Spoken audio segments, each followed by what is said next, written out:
the usher. I'm going to try to sum up 60 years of marriage and about 4 years of dating. Thank you. Be patient with me. I have to go far back, really. I'm going to go back to, believe it or not, the late 40s. And I was born in Baltimore City, northeast Baltimore. My father was a barber. He had a barber shop in the house, was part of the house. And probably late 40s, he left the barbering business. He rented the shop out to the fellows that worked for him. We kept the house. It was 5 of us, 4 boys and 1 little girl. And he got into the ironworking business. In I believe it was 1954, he decided to get a bigger home for us, keep the shop and the house and rent it. And we moved to a nice little sort of suburban area between East Point and Dundalk. Beautiful, well, you probably know, beautiful house, brand new rancher. And I stayed in St. Catharines up in the city. I was commuting every day. And everything was great. It was wonderful. And like I said, the baby we had, my sister was 15 months old at this time. We got a phone call 6 months later. He got killed on a job. He got killed. It was just terrible. I mean, we were so distraught, the whole family. And he was working on, he used to travel, and he was working on the Pennsylvania Turnpike. That's how long ago it was. And there was some kind of an accident, and he fell, and he died. Well, the reason I got to bring that up, I stayed in St. Catharines, too, by the way, for a while, but then my mother pulled me out because of traveling, plus tuition, which it's hard to believe. I think it was $25 a year back then. But she's a widow. She worked part-time as a tailor, so now she's going full-time. Here's the point I'm making. I was so mad at God. I was really, really mad at God. I had a hurt, and it was unbelievable, and I bottled it in me. Now, I didn't hate people. I still had my friends at school. We transferred. She took me out, transferred me to public school in Highlandtown. Well, in those days, if some of you remember, you went to elementary school, then you went to grade school, then you went to high school. Well, in the next 3 years, now I'm kicked around 3 different schools. That didn't help. That did not help at all. So with this bottled in me, I was having a really hard time. I started barber school, believe it or not. I knew we had to do something. I had to get out. We had to work. So I went to barber school. My father was a barber. I figured I'll do that at 15 years old. Well, during that period of time, we had a carnival. If you remember the Catholic school church carnivals, you probably know it, the Lady of Fatima, Kane Street and Eastern Avenue. Well, I had a date, believe it or not, with a girl, just a day date. And I went up. She lived 2 blocks from the carnival. Again, this is very important, very important.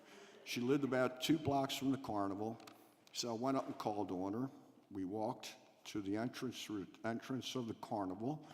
And she said, oh, look, there's 3 of my friends. I want to go over and talk to them. Guess who one of them was? Yes. I'm looking at her, and I still remember she had a really pretty little conservative blouse on, Bermuda shorts. Does anybody remember Bermuda shorts? It went down to the knee, very conservative. Little lacy stockings, white tennis shoes. Here I am.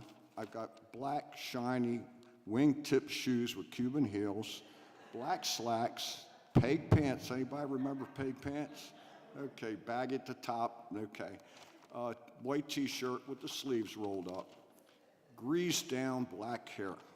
And I'm looking at her, and I'm telling you, a spark was ignited in me. I just couldn't get over her. But I'm thinking, her, me, there's no way. I don't have a shot.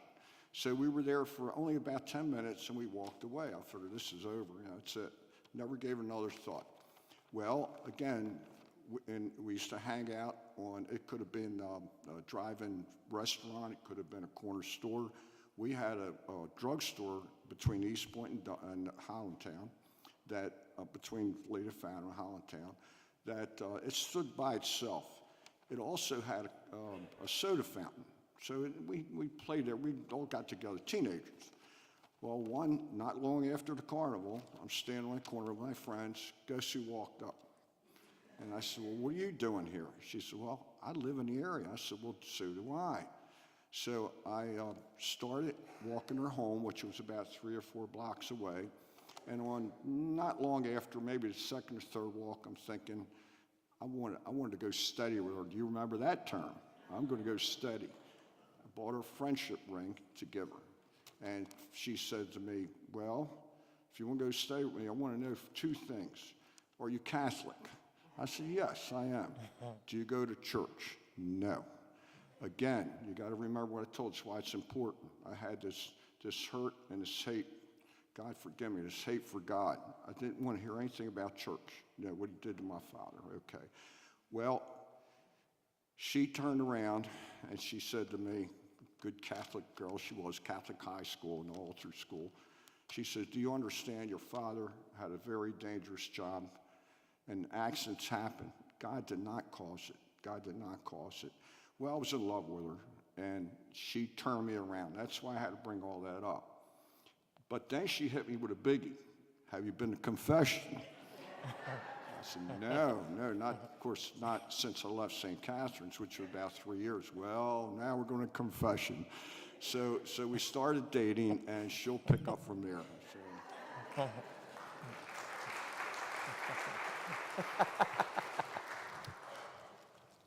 Well, as you heard Rudy's description of us, opposites attract. I don't know why, but they worked. A little over a year and a half after I graduated from the Catholic high school, we were married. A priest in that high school always told us girls to get married at the nuptial mass because we would receive many graces that most certainly we would need throughout our marriage. He was right. I never forgot that. At the wedding, I knelt before our Blessed Mother Mary and prayed for the blessings of children and grandchildren and asked her to help us to be good husband and a good wife and to be good parents to our children. There were many times when I called out to God for some of those graces, and he always delivered. As the years went on, I would cry out to God, are there any of those graces left? We surely must have used them up all by now. He always sent them. God's store is never empty. I picture our wedding rings, not broken, but interlocked with each other. There is a third ring. It belongs to our triune God, and it is in the center, and he holds us all together. He fills us with his love that enables us to love one another. We are thankful for 60 years of marriage. And I could not have survived, or we could not have survived, without God's presence in our marriage. We don't know what lies ahead, but we are confident that we can always count on God and his abundant graces to help us reach our heavenly goal. And to end, we have a picture here of Padre Pio, and he reminds us to pray, hope, and don't worry. I'd like to add another word to that, trust. Pray, hope, and trust, and don't worry. And I guess that's all I have to say. We're still happy. We're still happy. Thank you. Thank you.